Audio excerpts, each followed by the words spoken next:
welcome to Mechanic. In this video I'm going to show you how to change the instrument cluster on a Volvo. This is based on a 2018 Volvo XC90, but this procedure applies to other models, especially if you have the same info system as you can see here.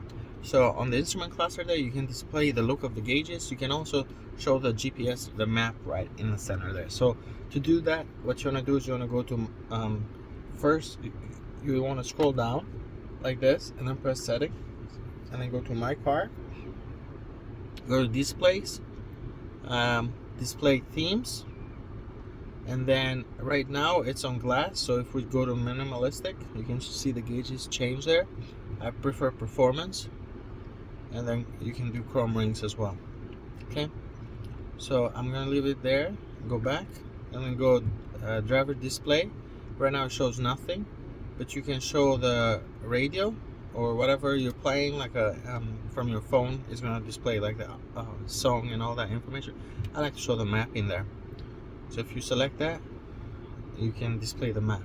If we go back, one setting that goes really well with the map is the minimalistic one, because what it does, it expands the map a little bit more. It looks a little bit bigger and better, but just your personal preference. So you can change those settings right here. Once you're done, hit close.